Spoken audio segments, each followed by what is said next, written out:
Remember when we all used to eat things laced with radium? No, of course you don't, because you're alive. But people used to eat irradiated chocolate, poisonous weeds, vinegar pie, and something called a cannibal sandwich. We're talking about crazy-ass foods in this episode of Weird World.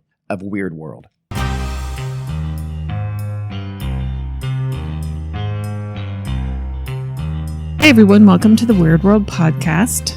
I'm Carrie. I'm Dean. Hey Dean. Hi, Carrie. What's going on over there?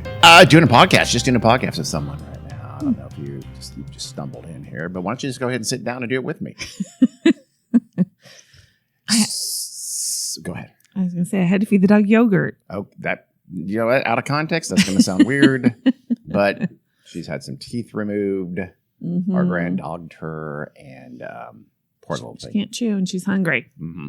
So today we're talking a little different. It's not really a story or anything, or narrative or anything like that. It's just some crazy ass foods. And tell me what prompted this. I'm reading The Thin Man. Yep. Old novel, and wow, I'll get into it later. Okay. But anyway, yes. Okay. It prompted wait, I'm gonna look that up. Do people really eat that? People really did eat that. Yep. No goddamn way. So it just expanded from there. Mm-hmm. So we're gonna talk first about just wait, hold on. We really did eat this I'm not going to go way back in time and, do the crazy shit that Romans eats. I'll do a tiny bit of that. But mostly this is stuff in not that long ago, 100 years, 150 years, 50 years, 20 years, 50, or so ago that people eat that are just how, why, how did that happen? Crazy stuff. Then I'm going to end it though, because I do want to talk about some things as I was researching this.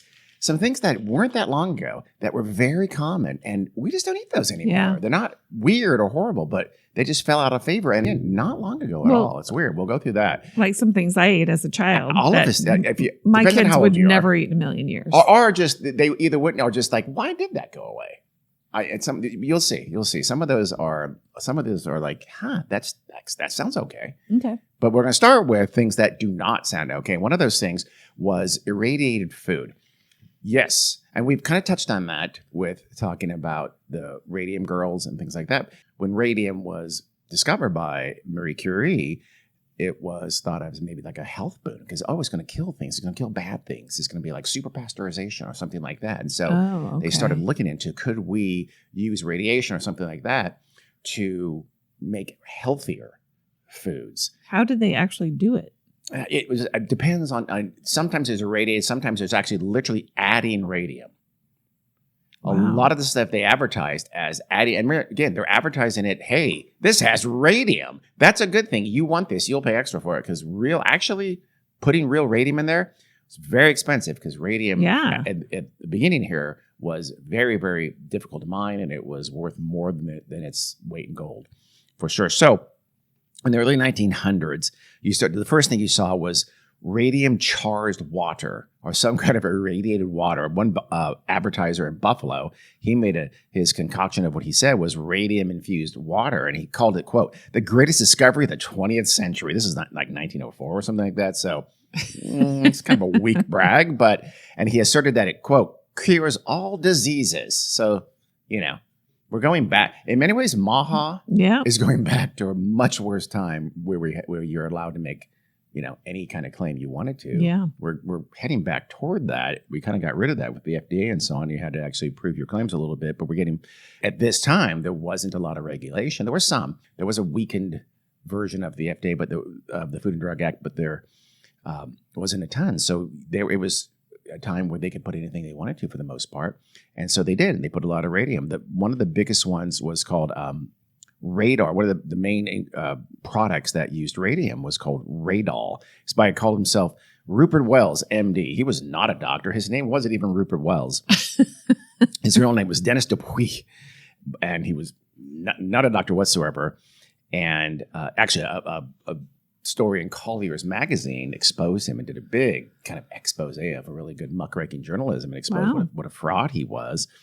And the person who wrote those articles later wrote a book called The Great American Fraud. His name was Samuel Hopkins Adams. And he called Dupuy the fake professor of a mythical chair at a purely imaginary college whose remedy, Radol, contained exactly as much radium as dishwater does.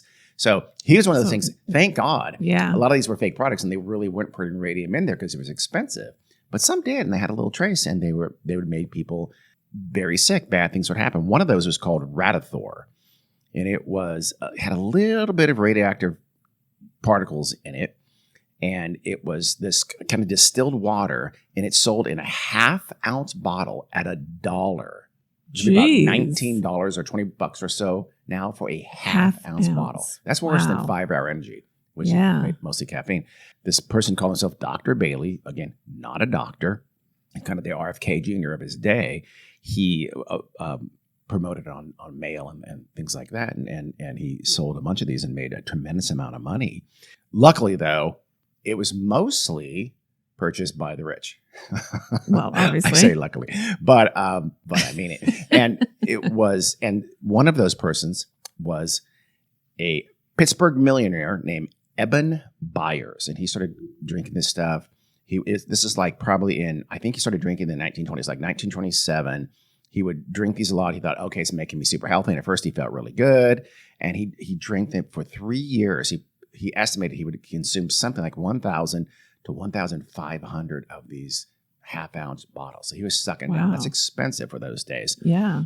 By 1932, at age 51, he died of radium poisoning at that time, though, and toward the end. It was just horrific what it did to him. Yeah.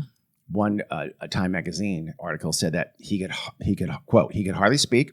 His head was swathed in bandages. He had undergone 2 successive operations in which his whole upper jaw, excepting 2 front teeth, and most of his lower jaw had been removed. Oh, good God. Good Lord. All the remaining bone tissue of his body was slowly disintegrating, and holes were actually forming in his skull, unquote.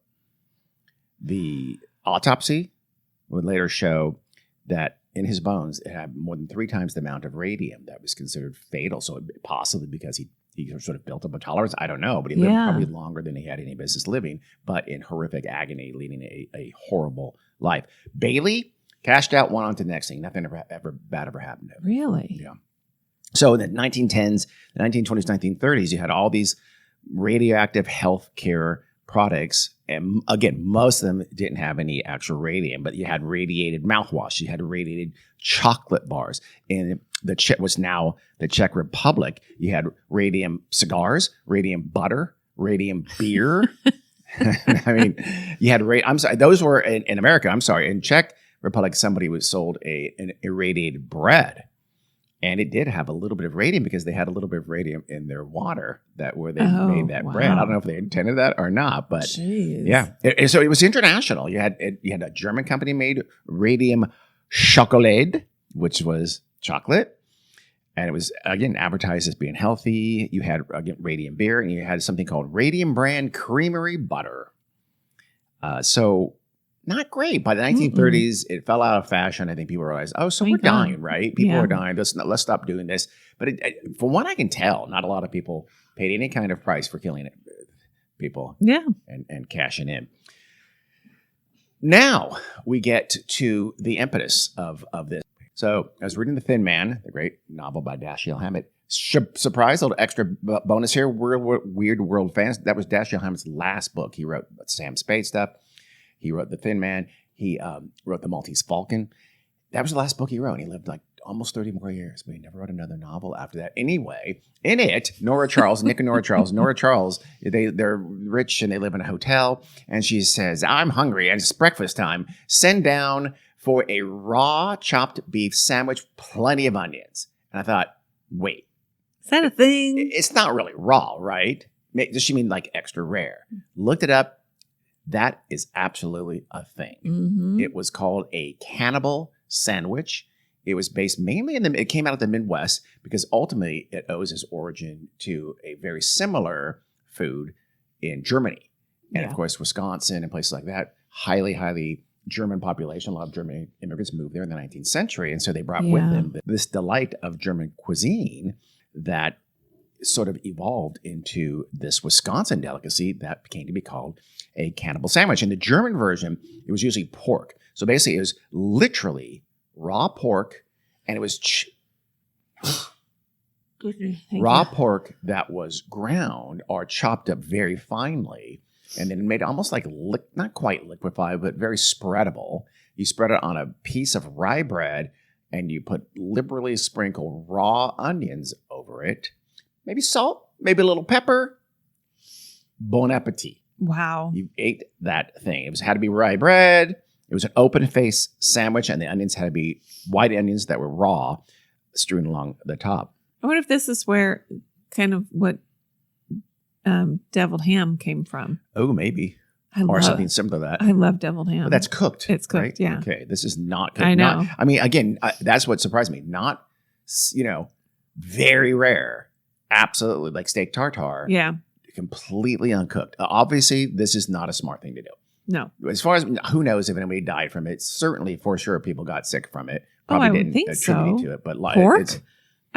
Jesus Christ. Yeah. Pork, I know, that's crazy. Yeah. In America, it quickly became beef because beef was more plentiful in Wisconsin than pork was. Pork was much more plentiful relative to beef in Germany. So it kind of got changed to beef in the U.S. and became quite the delicacy in Wisconsin. You can probably still find some places here and there that it still sells, but it didn't last super long here in the United States. Probably a few decades, though. Well, when we looked it up, remember I found a Reddit thread where somebody said, I remember having this thing. My grandma made it for me when I was about 10 years old, and I'm having fond, nostalgic memories of it and wonder if it's really a thing or if my grandma made it up, and could I make it myself or could I get one? Yeah. And they described it exactly like you said. And then people came on and said, yeah, that's a cannibal sandwich. It was a thing. I'll bet you their grandma was from Wisconsin. No, you shouldn't want one now. So, and you thought, I remember having that conversation. You thought that, okay, so that's illegal now, right? Restaurants can't do that. Absolutely they can. Carpaccio, steak tartare. Restaurants can serve you raw food. They just have to warn you. Yeah, but steak tartare isn't chopped up, is it? I don't know. I thought because when you chop it up is when you introduce the bacteria into the whole thing, which is why hamburgers have to be cooked, more than like a very raw steak is way more safe than a very raw hamburger. Here's the difference. That's ground beef made from ground beef. In cannibal sandwich, you would have to go to the butcher or something like that, and you got steak. You did not get ground beef. Ground beef comes from various parts of the cows, right? Steak does not. They say there's a couple of cuts that you usually made it from, like the tenderloin and things like that. And you'd get the fresh steak and either grind it yourself or have the butcher grind it for you, because that was critical. You wouldn't do this with ground beef bought at the store. Sure, but if you're grinding it yourself in your home isn't sterile. Probably not. Again, it's a terrible idea, and it sounds gross. Yeah, but you can sell it, and you can sell it to a restaurant. You just have to warn people. And the FDA says you have to have the menu has to put an asterisk next to it. And this says, hey, it's got some raw or uncooked ingredients. It's things like beef and eggs. So you can do that. You just have to warn people. And then you have to explain that warning on the bottom of the menu. Yeah. That's all. Wow. I know. So diners would often have this. I see that warning on every menu. But wow. Yeah. So you can. So it's, think about it. The foodies now, everything, steak has to be barely cooked because that's cool and that's trendy right now. That's really, really close to raw steak. And it's really dumb.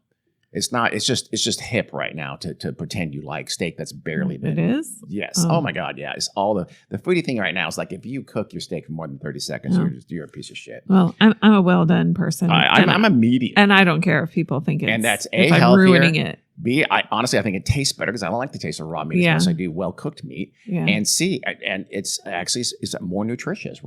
Cooked meat is more nutritious than raw meat. As a child, foodie shitheads. I could not walk through the butcher section of the grocery store, or if I had to, I would hold my breath.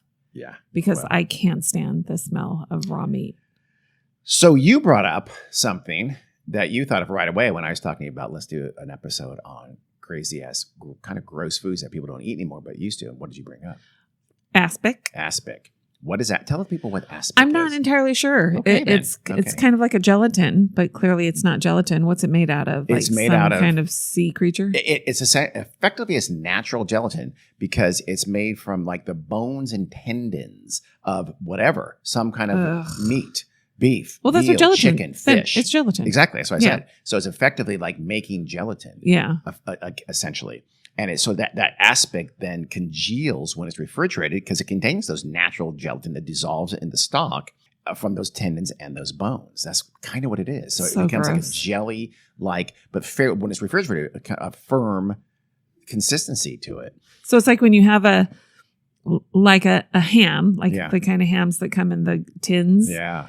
And then it's got the gunk, the jelly stuff gunk in it. So is that essentially aspic? Effectively aspic. Wow. Yeah. But it can be anything. It's in Asia, it's been around for a long time too, but it's mostly made with fish, not with beef or pork like it is in the U.S. Mostly beef and chicken. Huh. Beef, I think, is the primary one that you find it. Some do. So they would serve something in aspic, right? Would be the good God, molded anything in aspic. Yeah. Shrimp in aspic. Yeah. All kinds of meat, just all kinds of shit in aspic has in years past, in decades past, was a very popular meal. A lot of people were eating it. It's kind of gross. So it's like a savory Jell-O. Kind of like that, yes. And it would sometimes be eaten just like that. It was almost like a jelly soup in a sense. Oh, so you didn't have to, put a bunch of shrimp in it or something like that. This guy at the University of Pacific, his name is Ken Albala. He's a professor of history. He's writing a book on aspic. Oh, God. And well, I guess more generally on gelatin. Aspic's a big part of that. It's called Gelatin, Past and Future.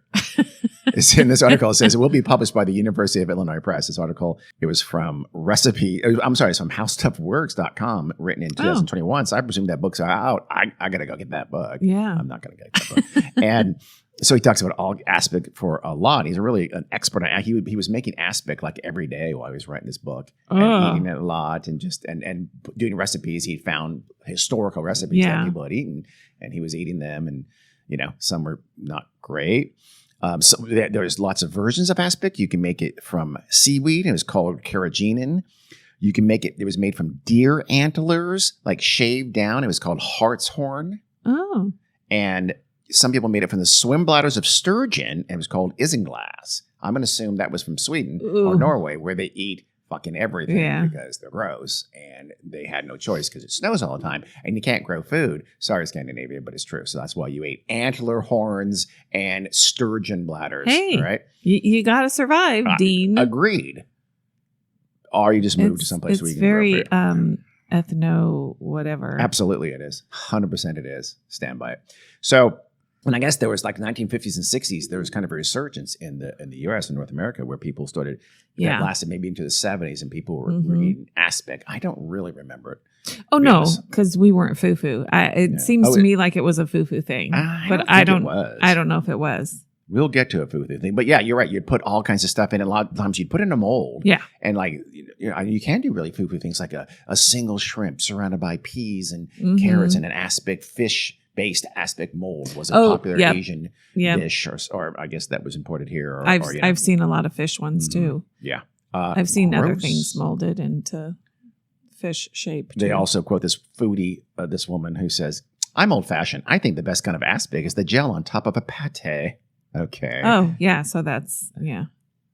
You know what? That's in deviled ham. Is it really? But it's not, you know how gelatin and aspic, the way I picture it, is kind of translucent.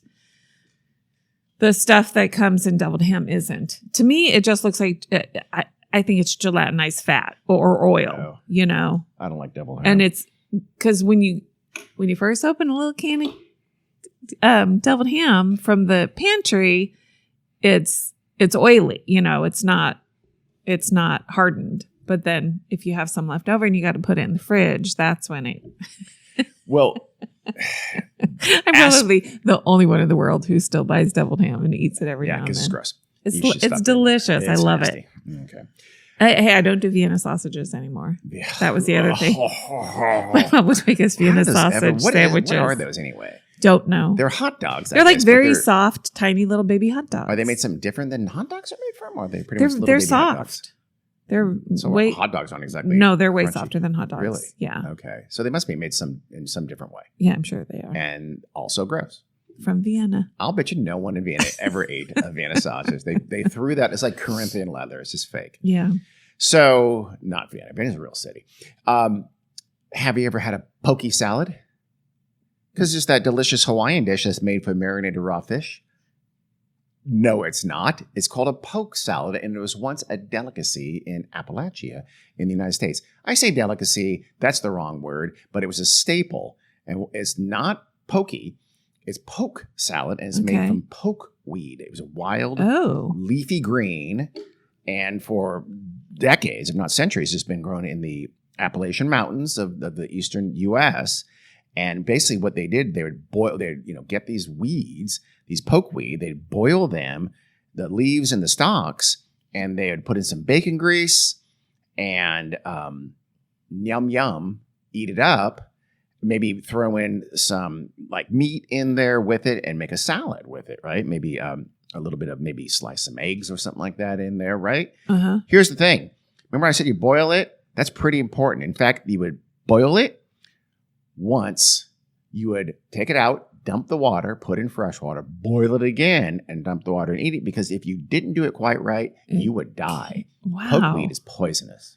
Wow. I am so baffled that we ever got to eat things that can easily kill you, like fugu. If I get a little bit of that other part, you're going to die. Yeah. Why? Eat collard greens.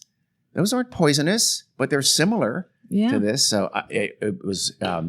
This was very much a poor people, dirt poor people like food up in the mountains. Like it was almost always in impoverished communities, and it was well into most of the 20th century. It was still being eaten. In 1969, a guy named Tony Joe White had a hit song called "Poke Salad Annie," which is about this, and it talked about, the dish and being an emblem of it. It portrayed as like, it shows like a toughness. These rural, tough people can handle poison weeds and eat it and come out alive, and how resourceful they were, things like that. Yes, I said hit song, so I believe the person who wrote this and me have different definitions of hit song, but still, it was a popular song somehow, somewhere. I've never heard of it, but it was easy to prepare, and, it fell out of fashion in part because of collard greens. Collard greens, A, won't kill you, and B, are a lot easier to make. So it kind of slowly, gradually pushed pokeweed and poke salad out of the way, and we don't eat it anymore. But for a long time, a lot of Americans ate poke salad, not pokey. You know what else Americans ate? And it was the exact opposite. It was considered quite foo-foo. What? Turtle salad. You must have seen references, like old movies and things like that where they're having turtle salad. It was a staple. Turtle salad. Never heard turtle soup. Can we start over again? Yeah. Turtle soup. We're keeping this in. I know. No, you can't. So there's one thing is now on the opposite end of the spectrum from poke salad was not a salad, but a soup. And it was, of course, turtle soup, which is quite a delicacy for the jet set of in the 1800s or well into the 1900s, 20s, 30s, 40s. People ate a lot of turtle soup. It was popular throughout the world. It's still kind of popular in China and Singapore because, you eat anything that's endangered. So really made out of turtles? For sure. Absolutely. What's mock turtle soup? Mock turtle soup is not made out of turtles. But it's made to taste like it? To taste like turtle soup, yeah. Because you can't afford real turtle soup, maybe? Yeah. Even back to the U.S., going back to the colonial era, people ate turtle soup, and it lasted probably up into about the mid-20th century. Turtle soup was a common thing. You'd find it in most restaurants, nicer restaurants. People would make it for themselves at dinner. Middle-class people would make it.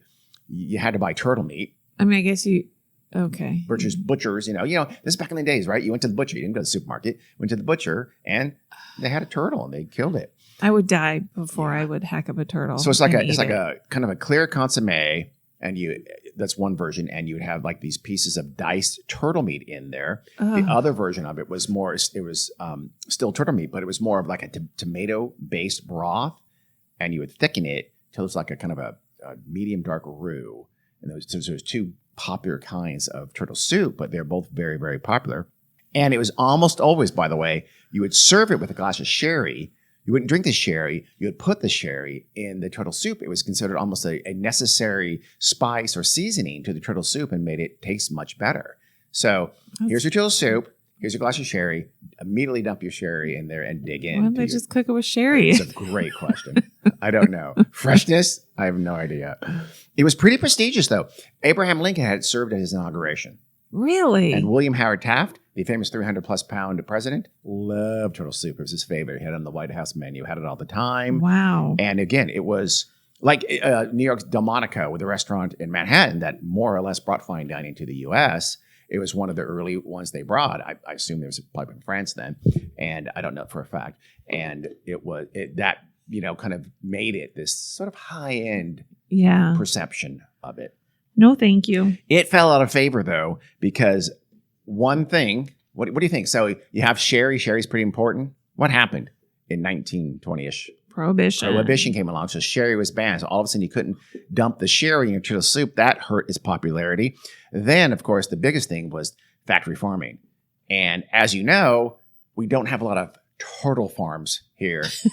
We have chicken, and we have beef, and we have pork. So those became kind of the staple meats. Turtle kind of fell out of favor a little bit, or at least it wasn't made in the kind of quantities that those other meats were made. Then, weirdly, some cartoons, not cartoons, I don't know, some comic strips, I'm not sure exactly what, but some anthropomorphic turtle characters became popular, and people thought, well, we shouldn't eat turtles, which is weird because there are anthropomorphic, there's Porky Pig, and no one has a problem eating bacon, as they shouldn't. It's delicious, it goes with everything.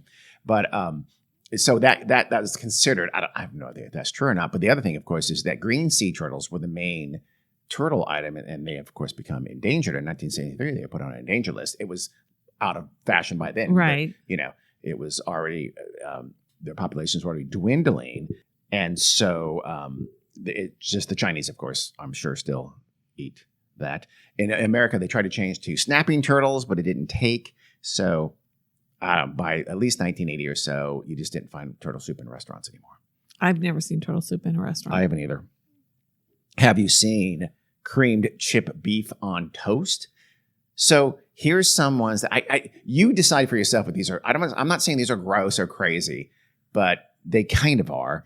That seems like an Army Navy. It was very much, yeah. But I have personal. It was also called SOS, which stood for shit on a shingle. It was basically here's the thing. It was sliced dried beef. I didn't know that. That's why it's so popular in armies, because it carried well. It transported well. So it was dried beef. You sliced it up and you simmered it in gravy for a long time because that's what made it soft and edible. Yep. And then you just would put it over a piece of toast, this heavily gravied sliced dried beef on a piece of toast, and that's it. It can be mass produced for soldiers very easily, so it became very, very popular in military. In the U.S. Army, it appeared in the cooking manual for the Army as early as 1910, and it became a very popular meal in, frugal-minded households all over the country because it's cheap and easy. I think we had a frugal-minded household because you know what my mom made for us regularly? Not beef. What? Tuna. Cream tuna on toast. Ooh. And it was, I think she used, it was either cream and chicken or cream and mushroom soup. I think it was cream and mushroom soup with tuna. Mm-hmm. And she'd, heat it up. Like just chicken of the sea, the can kind of tuna? Okay. And then, spoon it over a piece of toast. So good. Really? Yeah. I loved it. I think I might have tried to make it for our kids once. I think you're white trash. So that's rude. No, it's not. It's true. There's only one of us at this table who grew up white trash, and it wasn't me. Wow. Oh my God. Yeah, I don't even think Emma would eat it. She likes tuna. I never had it. When I remember probably my first time I heard it, like probably some old war movie. It's like, oh, here's a chip beef. I had no idea what they were talking about. Yeah. So yeah, it sounds gross. It was most popular. It's probably not gross. It's beef and gravy. I guess. On a piece of toast. I suppose. Yeah. I suppose. Okay, let's have it regularly. No, from now on, forever. Just have it tonight. Okay, Mr. Dinty Moore out of a can. Yeah, those were the days. Haven't had that in decades. That's like dog food. It's pretty much it's human dog food. And delicious. All right. By the 1970s or so, roughly, it just kind of faded away. But something that was also very popular is going to surprise you. I don't think you've heard of this one. Okay. Tell me if you have. Have you ever heard of a Limburger sandwich? Well, is it Limburger cheese? It's exactly what you think it is. But it was Limburger was one of the primary cheeses eaten in America in the late 19th century and the early 20th century. Is it the one that's really stinky? It's disgusting. Yeah. It smells atrocious. The Limburger sandwich was very popular. It was a staple of early 20th century United States. It was if you went to a deli, you could for sure order a Limburger sandwich. Yeah. In the late 1800s, into the 1900s. It was just a big old thick piece of Limburger cheese. It was a cold sandwich, a deli sandwich. Raw onion on rye bread. It was open-faced. And this was at a time where Limburger was one of the 5 primary cheeses made in the U.S. in the late 19th or early 20th centuries. You would never think that. So you had 5 basic cheeses that anybody had. Can you name the other 4? Go. Cheddar. I'm counting 2. So Limburger and cheddar, 3 more. Okay. Munster. No. Good guess, though. You're not going to get, you're going to get one of them maybe if you think about it. Think about the country we're talking about here. American cheese? American cheese is the 3rd one. Another one that's still very popular, but not American. Swiss cheese? Yeah. And the 4th one, never heard of it. It's called brick cheese. It was something is compared a little bit like Havarti or some of the or Monterey Jack kind of a cheese, but it was made. It literally came in big old bricks. Yeah, and it was one of the 5 staple cheeses. So Limburger cheese, was a staple cheese, even though it famously smelled horrific. Mark Twain, in his short story *The Invalid Story*, compared it to the odor of a corpse. Yeah, and you'd see it in old timey cartoons and stuff. You'd see like the odor wafting through the air. You know, they dry it on. Yeah. And the Three Stooges had a Limburger, and it was so famously stunk. Yet it was it had a sharp taste. Some people think that it was almost like how we eat spicy hot wings, and that's a macho kind of a thing. Yeah, Limburger cheese was like that. Like, I'm a man, I can handle Limburger. I don't care how much it stinks. I don't know if that's true again. I suspect it's not. It sounds like it has a good, I like sharp cheese, so it probably had a pretty good flavor, but it stunk well. You would not, and we never eat, no one eats Limburger cheese, but it was a main primary cheese. Like I said, you can go to any deli and get a Limburger sandwich. Yeah. Not anymore. When we were kids, it was just always the joke that Limburger cheese was stinky in cartoons and stuff. We only knew about it because Bugs Bunny cartoons. Yeah. It was decades ago. Yeah. Another thing that you could order at a lot of delis, and we never is completely gone, and that also we're still in our crazy gross kind of a thing, is called vinegar pie. Oh, and it doesn't sound as gross as well. I'm sorry, when you describe it, it sounds like it probably tasted pretty decent, but basically it's considered one of those things called a desperation food, or like a make do. In this case, a make do pie. Yeah, because it was popular during the Depression, of course, because almost everybody had in their pantry, you would have those things. It's like flour, and you might have what was it? It was so you had like the acid was from the vinegar. You have vinegar, had a thickener that was flour or cornstarch. Most people had that. The sweetener was some kind of a sugar or even molasses, because sugar can be very expensive, but you could use brown sugar if you wanted. Because I think, wasn't white sugar more expensive than brown sugar for a long time? I don't know. I don't know either. But molasses was another sweetener. You do that. Mm-hmm. And then if you had it, you throw in an egg and maybe a little bit of melted butter. And again, if you had it, you just a little touch of like vanilla or cinnamon or nutmeg or something like that to spice it. That's it. So you almost always had those things. You throw them together and make what was called a vinegar pie. The vinegar part was in lieu of other acids that were more expensive, or like fresh lemons. I think that you probably didn't have. It actually started to kind of come back. It was some foodies started to make these in the 2000s, and one guy did it. It made his signature meal in his high-end restaurant in Houston named Chris Shepard. He was a James Beard Award-winning chef. So wait, so what you describe is the filling. That's the best, and you put it in a pie tin. That's it. That's the whole thing. Oh, there's no crust. You can, a crust. Okay. You put it in a pie. Okay. Crust. I think there's a crust. Yeah, there's a crust. Yeah, there is a crust. So that's it's just sort of so it had a kind of a pleasant, mild taste to it. But it was sort of one of those, like I said, like those desperation pies, those make do pies. There were things like eggless sugar cream pie. There was green tomato pie. There was oatmeal pie. All those things were made sort of, in this case, to mimic like custard pie. In the first one, apple pie was the green tomato pie, because you can afford apples, I guess. And oatmeal pie was made in lieu of like pecan pie or something like that. So vinegar pie was something like that. It's gone now, as you know. So yeah, it sounds like it wasn't horrible, though. You would cool it and then served it with whipped cream or a dusting of powdered sugar. I doubt you had whipped cream or powdered sugar in the Depression era. now I want to go on and I want to talk about some things that are like just sort of weird. And I'm not going to belabor it. I'll go through these pretty quickly, but just some weird things. But here's the key. All of these had appeared in a recipe book and people really did eat them. So that's the key.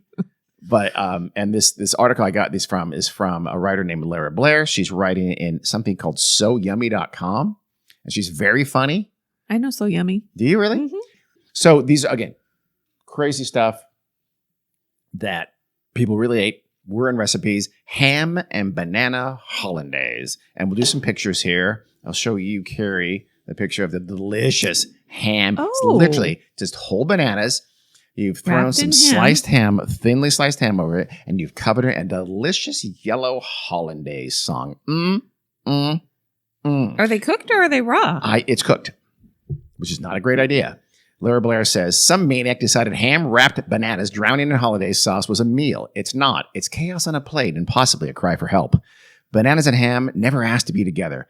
Add hot egg goo and boom, culinary Armageddon. I don't think those bananas are cooked. They don't They'd be look brown. cooked, but oh, really? Yeah, you're right. Yeah. Okay, maybe it's not cooked then. Yeah. Is the ham? The ham. I looks mean, obviously cooked, the though. ham Well, by yeah. definition is cooked. Of course. So It's not raw. It's not raw like mhm. a cannibal sandwich would have it. Yeah. So, liver, sausage, pineapple. Would you try that? No. It's just kind of sort of a molded liver sausage and it's sliced and sort of cut and molded to look like it's a pineapple. There it is. It just sort of, it's shaped and then sliced, like the little Yeah. kind of lines That was very mid-century. with like pimento or something to make it look like it's some roughly pineapple. Yes, but a lot of these Yeah. are, because you can see the recipe books on them. Yes. It's Yeah. old-timey Mhm. 1950s, 1960s recipe books. And Lara writes, want to ruin both fruit and meat in one dish? Just mold liver paste into pineapple shape. Congrats, you've invented visual and edible betrayal.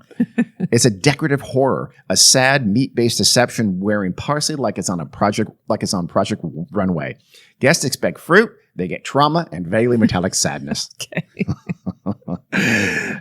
There's jellied chicken salad, which is just what. Now remember talking about aspic? Yeah. This is like that. You have like a meat jelly aspic, and you just put looks like strip chicken gravy and peas and things like that, like a chicken salad, and you put it in an aspic mold, line your circular confection with peas, and voila, you have a delicious meal for your guest at a successful dinner party. Serve a lot of scotch, which I'm sure you would. So this is, again, another 1950s one. There's also a thing called crown roast of Frankfurters. It's basically sliced hot dogs in vertically, so you have half a hot dog. Yeah. You'd kind of shape it around a stand and a circle, and then you would around like mashed potatoes with a bunch of sliced onions on top. So think like a crown of half hot dogs. Yeah. Mashed potatoes in the middle of it. And I think doesn't it look like sliced onions on the top of it? I mean, it's an odd presentation. It is. But I would absolutely eat that. I would not. 100%. It looks gross. I love hot dogs. Ugh. I'm going to tell you my hot dog recipe. Go ahead. If you have small children, Yeah. this is a winner. Okay. Hold on. This is Carrie's helpful hint corner. Go ahead. Yes. You take a hot dog and you slice it from leave an inch at the top. Uh-huh. And then slice it down the middle like that. Mm-hmm. Then you turn it 90 degrees, slice it, and then do enough slices so you have 8, dangly things on your hot dog.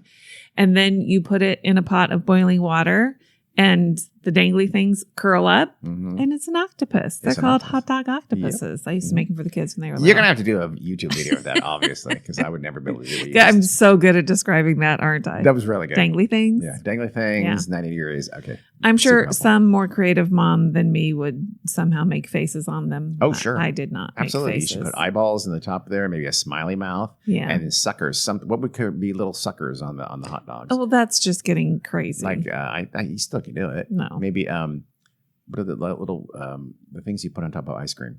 Little dots thing. What do you call them? Like sprinkles? Sprinkles. Well, that would. You put individual sprinkles on How them. would they It's going to stick? take about an hour and a half, sure. But you put stick? sprinkles on each of the 8 arms to make them look like suckers. You draw an octopus. You put a little bit beak And then in the they'd be middle like an cold. octopus has. Sounds delicious and inventive and artistic. No. Would you eat frozen cheese and fruit salad? No, you wouldn't. No one, anyone else, because cheese is not meant to be frozen, people. But somebody wrote in a recipe book, and they said, let's freeze the cheese. Let's put some, I believe, broccoli all over it. God knows why. No one knows why. Well, where's the fruit? You said frozen cheese and fruit salad. Yeah, you're right. Where was the fruit? I don't think that's it. I don't see the fruit in it. That's it. But I don't see any fruit. Huh. I think it's in the middle. There'd be like pineapple and nuts. And I know there's a lot of mayonnaise involved. This article's it's not really giving me the recipe. Sometimes I just got to look at the visual and figure out what the hell's in there because she's not giving a super thorough description of what was in there. There was tuna jello pie. It is exactly what it sounds like. Ooh, what flavor is it? Jello? Because Jello is. I've never seen unflavored Jello. Yeah, you'd have to be a flavor. Lara Blair writes, Jello said, please stop. Tuna said, I don't belong here. But the 1960s ignored all warning signs and made this cold seafood tragedy anyway. It's what happens when you're out of ideas and friends. Fish, lemon gelatin, peas, and pie crust. A combination forged in the depths of despair. No thanks. Served chilled like revenge. So that sounds gross. Yeah. It does. Macaroni mold looks and sounds even grosser. So think SpaghettiOs. Yeah. In a mold, like a bundt cake mold, right? And what's there in the middle? And in the middle, Vienna sausages. Yep. That's just for Carrie. Yeah. So, but how would you eat it? Would you I think you'd slice it like a cake almost. Yeah. You almost have to. You cut a little wedge. So you have like a wedge of effectively SpaghettiOs in gelatin. And then you put your little Vienna sausages. Maybe you dip it. SpaghettiOs was the most disappointing thing in my childhood. I had not tasted SpaghettiOs until I was 13 years old. Wow. My mom would never bought us SpaghettiOs. But she'd make you eat chipped beef on toast. Okay. No, cream tuna on toast. Cream and tuna on toast, yeah. I felt so deprived. We would say, can we have SpaghettiOs now? I mean, she'd buy us the little kid TV dinners and all that kind of stuff.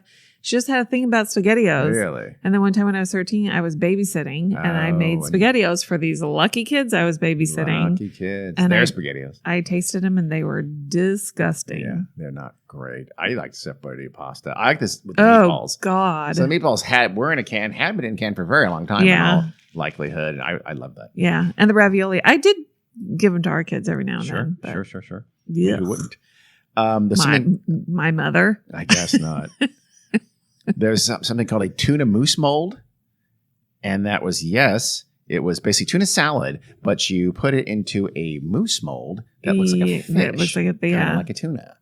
And you put like I think a pimento maybe? And it's just a gross, weird, pinkish, melony, fleshy color. Ugh. See, I remember seeing those thinking that was salmon, made out of salmon. Oh, really? Yeah. Instead of tuna, but she writes, tuna salad is already divisive. Now blend it into a paste, shape it into a fish mold, and refrigerate until it's vaguely weaponized. Ugh. Serve cold, it smells like broken dreams. And add lemon gelatin and a sprig of parsley, and you've got the appetizer nobody asked for. Here's my favorite: hot Dr. Pepper with lemon. So apparently and here's a recipe. It's from Dr. Pepper, unsurprisingly, where they were telling you, heat it up. Put some lemon in there, and it's a winter wonderland. It's like a festive Christmas warming kind of a drink, but it's Dr. fucking Pepper. I've recently saw a very foo-foo coffee guy because he has like his $5,000 coffee machine in his kitchen, and he was making, I don't know what it's called, but I think he put a shot of espresso in a Coke. Yeah. Or maybe it was Dr. Pepper. And I don't remember if he put cream in it or something. But then he tasted it and he was like, thinking this was going to be the most disgusting thing he'd ever had. He liked it. Really? Yeah. Well, this sounds kind of gross. So it must be a thing. But it was so like, hey, this is classy. This is like a classy tea. And Lara writes, turns out carbonation and citrus don't improve with boiling. It tastes like warm cough syrup minus the nostalgia. So it doesn't sound great. There's Spam upside down cake, which is think like literally a pineapple upside down cake, but it's Spam instead of pineapple. Yeah. And it has like it looks like cheese whiz in the middle of it. So I don't know how you eat that. There's shrimp cucumber aspic. Again, bunch of shrimp and some cucumbers and aspic. It sounds gross. Salmon cooked in bladder of pork. So a pig bladder, and you cook salmon inside of it because that sounds delicious. There's a good article in here. Spaghetti ring Florentine. It's one of my faves. So basically, again, you use a bundt cake mold, you make spaghetti, you and you put it with spinach so you can call it Florentine. Yeah. And then so it's in a bundt cake, it's hollow in the middle. In the middle, you put a bowl of what looks like some kind of red sauce and marinara sauce with mushrooms. I can't tell if there's meat in there. Weird. And then, again, you slice the spaghetti cake slice, and then I ladle over some of that delicious. But why? Just make spaghetti. It takes so much time and trouble to do that. Just make spaghetti. Put spinach in it if you want to. That's okay. It looks. That's weird. Yeah, it is weird. I don't want. Yeah, spinach. molding food is weird. Yeah, I agree. I don't know. That was a big thing. Again, in the 50s really and 60s. Was. That was a very popular thing. There's also something called whole fish in aspic, lettuce wrapped and stuffed fillets of fish, fruit salad linguine. They tried a lot of things in the 50s and 60s. Yeah. Ragdoll cake, which is a cake, but it looks just like a ragdoll hunched down with his knees up in the middle of your plate. Like you're going to slice into that. Seems like murder. Yeah, that's just a fancy cake. That could be on. It just seems like, here, kids. Let's slice the head off this ragdoll. So now I want to talk about really briefly. Now, hold on. I think I'm going to skip it. Hold on one second. I'm going to pause.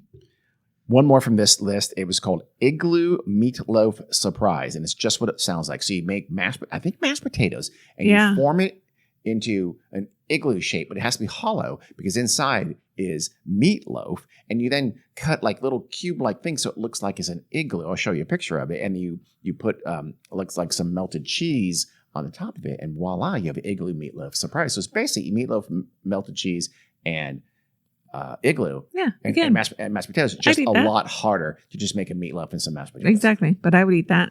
Of course you would. Of course you would, Carrie. Would you eat tuna and waffles? Would I eat what? Tuna and waffles? Some people did. No. No, me neither. Some aspics. Would you eat deviled lettuce delight?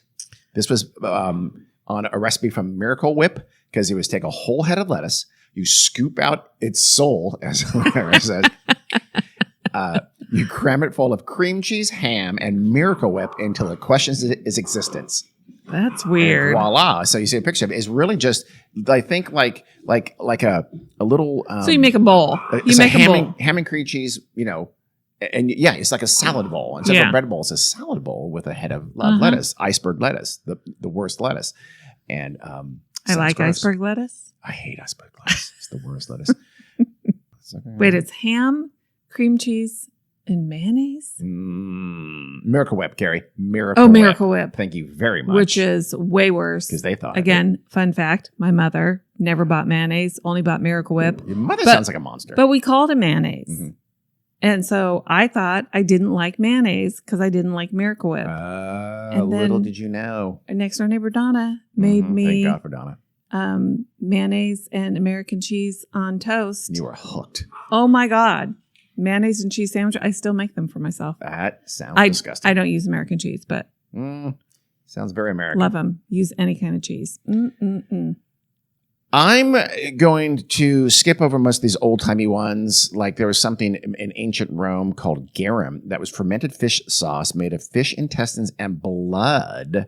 And you combine it with salt and herbs, and it was left to sit in the sun for up to 3 months. Yeah, that's fish sauce. Months. It's disgusting. The thing is, the Romans put it on freaking everything, not just fish. They put it on beef. They put it on everything. They put it on little baby birds, I'm sure, that they ate and stuff like that.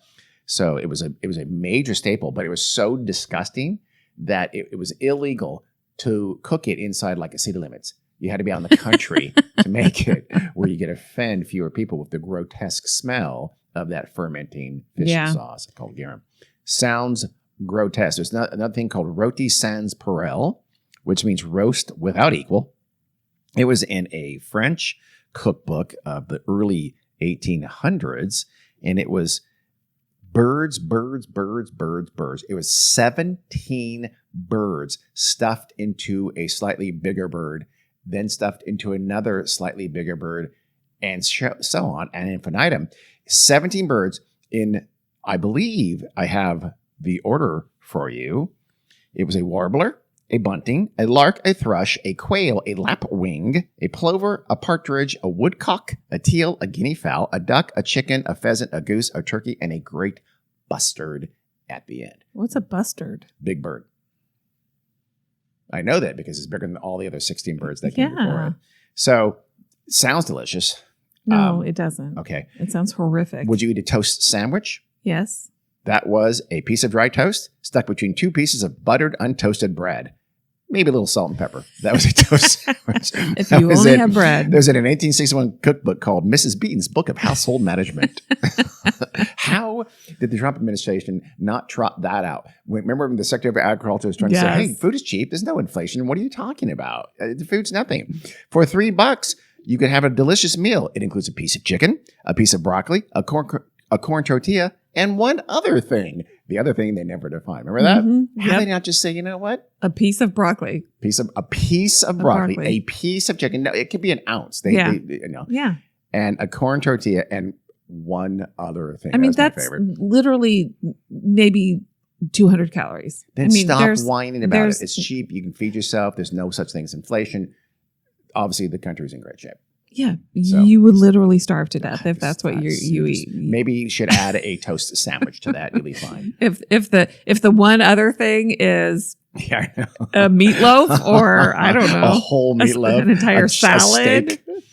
Yes. The other thing that back in the olden days they had was pies full of live animals. Oh. Sometimes even live people.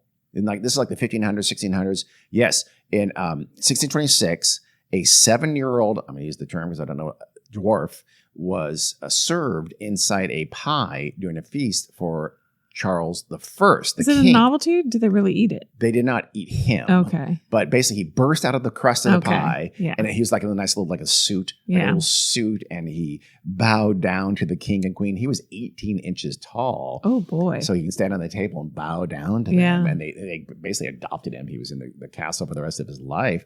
And a 16th century Italian cookbook talked about how live birds, putting live birds in cake and pies were very common. They think that's where the old nursery rhyme came that said, sing a song of sixpence, a pocket full of rye, 4 and 20 blackbirds baked in a pie. That was they literally meant that. Mm-hmm. Crazy.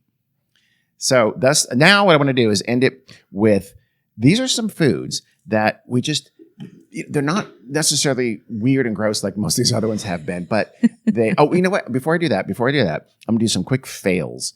So before we get to those foods that were very, very popular and fell out of fashion in recent years, there's some food fails that never were fashionable. One of those was Eggo frozen fruit pizza. So Eggo, of course, makes those delicious waffle snacks. Yeah. 11 from Stranger Things loves them, eats them all the time.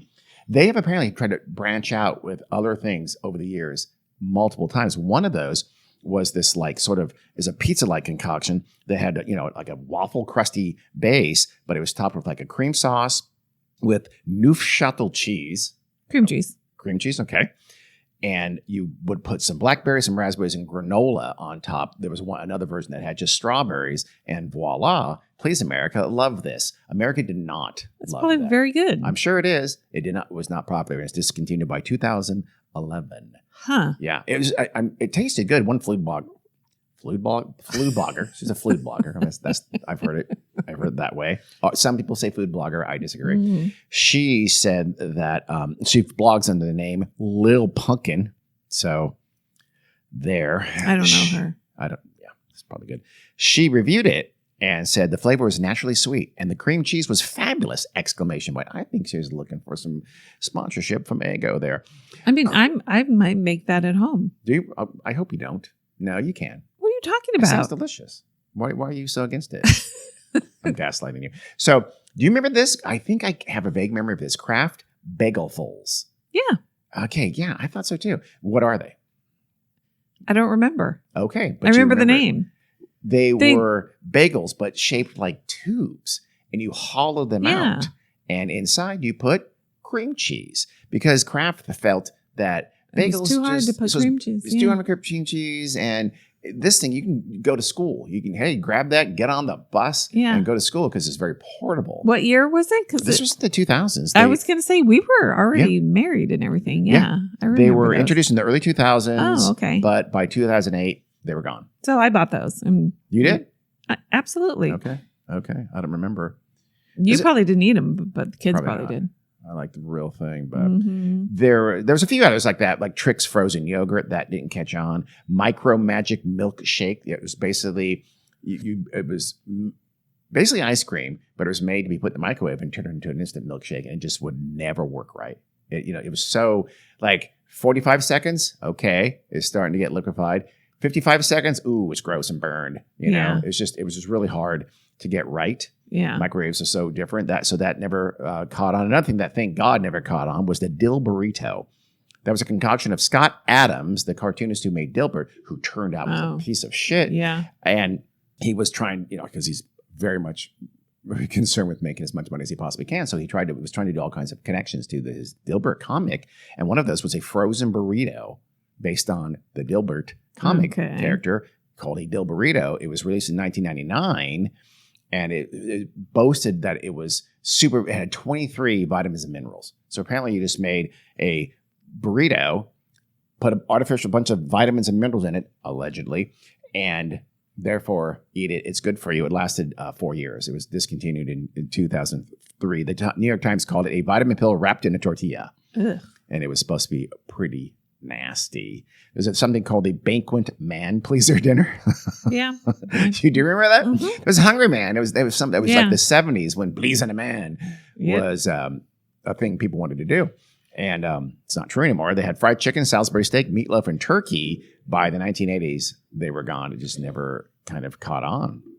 There's a zillion of these, but I'm just going to throw out some ones these are meals that were kind of like shit on a shingle that were very popular and just fell out of favor. A lot like that, like chicken Kiev. That was a popular meal. Mm-hmm. You don't really find that anymore. It's that hollowed out kind of chicken.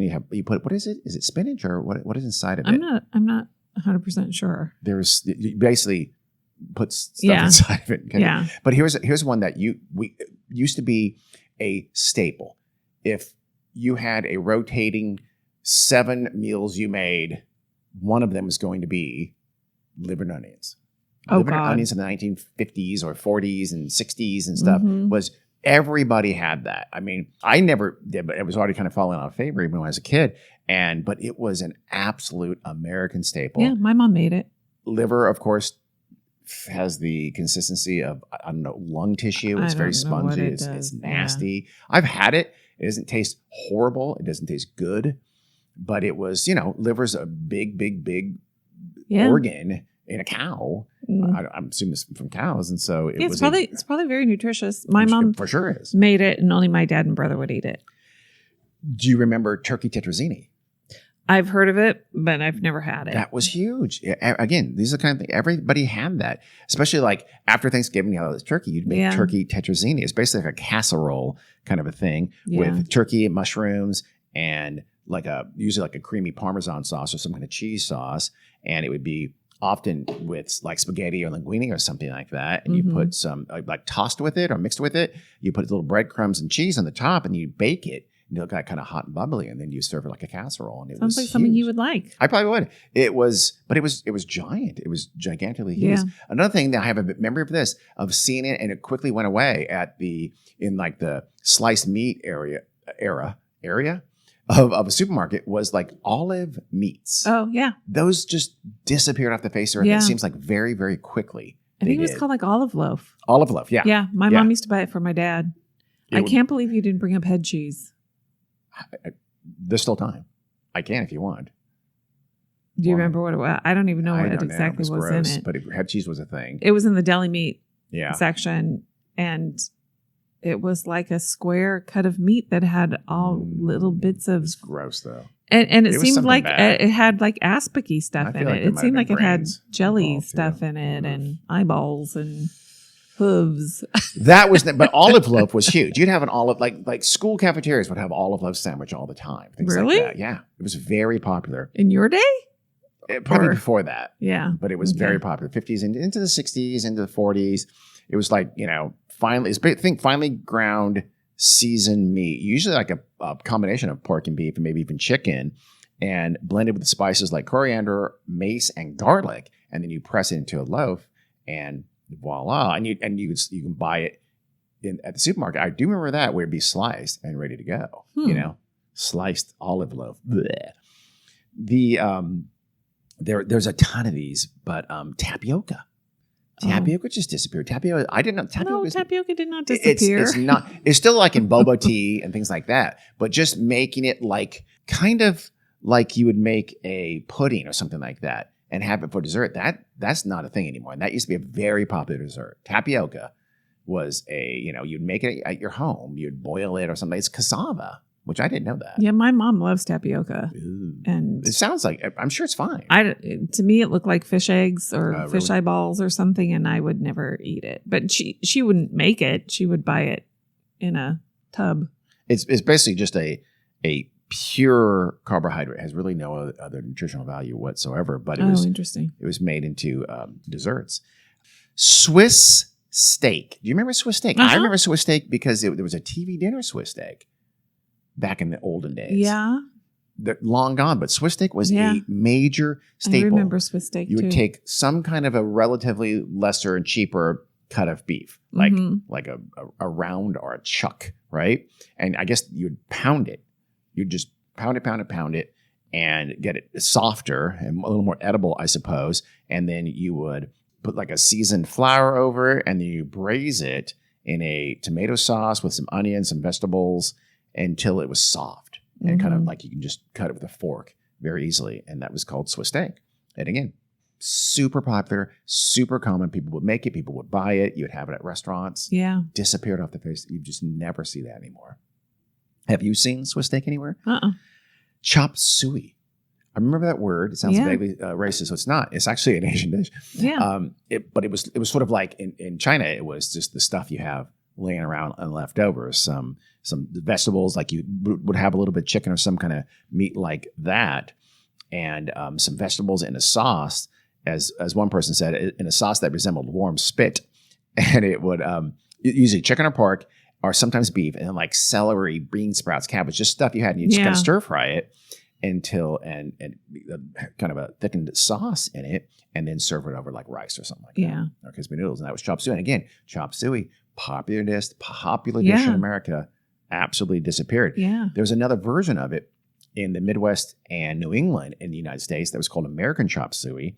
That had nothing to do with it. They just stole the word, I guess, because it's more of a casserole dish, and it was made with elbow macaroni, ground beef, onions, and tomato-based sauce. And that was a popular regional dish for a long time. Again, that's kind of gone now. Yeah. Mincemeat. What is mincemeat? It's a fruit, I think. Yeah. It's not meat at all. It's chopped, dried like fruits and apples. You use spices. You'd often put some kind of an alcohol in there. There's no meat whatsoever. Yeah. It was a pie filling. Yeah. In fact, you have I was going to say pie. it's a season. I think it was a holiday thing too. Yeah. It was a very traditional holiday thing. Exactly. Again, every Christmas people would have mincemeat. Yeah. That's why England, I think, was much more popular in England than it was in the U.S., but it was still around the U.S., but I've never had it or seen it in real life. It's always just been on TV and movies and stuff. Do you remember Welsh rarebit? Yes. I remember a frozen... From cartoons, but also a frozen version of it from like, I don't know, Stouffer or something like that. Yep. And not super, like probably into the 80s. Yeah. And I swear to God they had that. Isn't it just toast and cheese sauce? It's toast and cheese. Yeah. That's all it is. It was very popular in England, of course, and in Britain. But you used to, any supermarket would have Welsh rarebit. You just absolutely don't see it anymore. Yeah. It was sort of effectively nice cheese on toast, melted, and kind of a bubbly with some butter and other things. It wasn't just pure cheese. Yeah. Sometimes you put ale in it. Sometimes a little bit of mustard or Worcestershire sauce. Yeah. Some spices, whatever there, and you just pour it over toast. And that's it. Yeah. Very popular. Very common. Yeah. Gone. Absolutely gone. Stuffed cabbage is kind of gone. You don't really see that. Well, I see people making it rarely. St. Patrick's Day. It seems like it's kind of gone. Duck too. We don't eat a lot of duck anymore. You ever heard of ramaki? Rumaki. It's not duck. Moving on to the next one. Yeah, it's a a Chinese appetizer? I think so. Yeah, it's chicken liver and water chestnuts wrapped in bacon and then broiled. Very popular appetizer in Chinese restaurants back in the day. But kind of. Yeah, you don't see it anymore. You don't see it a lot anymore. I will, and then of course you had carob. Carob was a chocolate substitute, and it was like for a while there. Yeah, chocolate's too expensive. Chocolate's hard to make. Chocolate's bad for you. Chocolate's not good for you. Let's all eat carob. All the carob. Everybody was going to have carob. I remember carob malt balls. It's like you've just ruined malt balls for me. Yep. Just disappeared. Yeah. It seemed like carob was going to be the thing. It's almost like what's happening, sadly, to non-meat burgers right now. It seems like they're fading fast. They had their moment, and they've gone. It was just too bad because cattle ranching is insanely bad in so many ways and expensive and resource hogs. And it seems like that's kind of what's happened to carob. Carob just went away. It didn't really survive. And another one, of course, if you had a salad at Denny's and they said, okay, what dressing do you want? What would they give you? What were the options for dressing? What would they give you? Thousand Island. Ranch, Italian. Usually. Italian. Ranch was not so much. Super common back in the day. What was the third one then? French. Yeah. French dressing was very common. It seems like ranch it was orangish. Yeah. It was, you would always. French dressing, yeah. I mean, that was my go-to, to be honest, as a small child. French? Because I convinced myself I didn't like Italian. I don't know why. I do. I didn't like, blue cheese. I didn't like blue cheese. Or they call it Roquefort. Roquefort, yeah. Yeah. And I wasn't a huge Thousand Island person. That was basically McDonald's Big Mac is on that. So sometimes I've had French dressing. It's not bad. It's kind of tart. It's kind of spicier. Yeah, I've had it before. I would choose blue cheese before. Absolutely disappeared. I would choose never. That. Every place there, French would be an option. It's never an option anymore. Just disappeared. Last one was something that I believe they should bring back. In 1971, I believe, early 1970s, Baskin-Robbins, the famous American ice cream chain, introduced an ice cream called Cold Duck. Yes, you heard that right. It was basically champagne or wine flavored ice cream for kids and everybody and adults as well. It was kind of based on like a sweet sparkling wine of the same name. Cold Duck is it's my grandma Polly. Yeah, you always drank Cold Duck. Cold Duck is another thing too. That was that was the go-to. You couldn't afford champagne, and I think it was France. Real cheap. Yeah, yeah, it was much cheaper. It's basically American champagne. It's just champagne. It's just sparkling wine. Cold Duck was a kind of a sweetened sparkling wine, and so Baskin-Robbins said, "Hey, we'll partner up, Cold Duck." People, I don't know who that is. Wow. And we'll make Cold Duck ice cream. So they did. I miss the Cold Duck ice cream. What happened, sadly, was that in 1974, so just a few years after they introduced the original Cold Duck in America, they started expanding into Japan. And they opened a Baskin-Robbins in Tokyo in 1974. To market this whole idea, they included Cold Duck ice cream, and it was a very popular ice cream there in Japan. Unfortunately, some of the franchise owners in Japan had a kind of a literal translation of Cold Duck. So they would literally, to advertise it, they would hang dead actual ducks from the store ceiling or in the windows to advertise that they had Cold Duck ice cream there. This caused a backlash. This was a problem. Baskin-Robbins quickly scrambled. We're so sorry because people in America found out about it. And they discontinued Cold Duck everywhere in 1974 because of this incident in Tokyo. Americans are such babies. Yeah, well, still, that's kind of sad. I mean, you see ducks hanging in Chinese restaurants all over the place. Not in an ice cream store, Carrie. That's where you shouldn't see ducks hanging from the ceiling. So that is all of there's a billion more. We'll put as many pictures as we can of some of this stuff too. We've eaten some really crazy stuff. And if you tried to get me to eat a cannibal sandwich, I will resist. No, but I'm going to make a meatloaf and mashed potato igloo. And what was the other meatloaf and mashed potato thing? There wasn't another meatloaf and mashed potato thing. There was another mashed potato thing, but not meatloaf. Oh, what was it? It was... the hot dogs. The hot dogs, yeah. Hot dogs. Hot dogs crafted like a kind of a crown, like a fort, almost like a circular fort with mashed potatoes in it. And wasn't there cheese on that one? Yeah. I forget. Yeah. Or there was cheese on the igloo. I don't know if there was cheese on that's right. But you can put cheese. You can put cheese on cheese everything. And bacon. There's nothing you can't put there. Yes. You do loaded baked mashed potatoes. Need to start a YouTube channel. I'm gonna make you make these the octopus, the hot dogs. Yeah. But you're not need to put the suckers and the eyeballs and really commit to it. No. Yes. Okay. Well, I hope that was fun. Thanks for listening. It's better than a murder for Carrie's point of view, I think. Much. Okay. Thanks. See ya. Bye.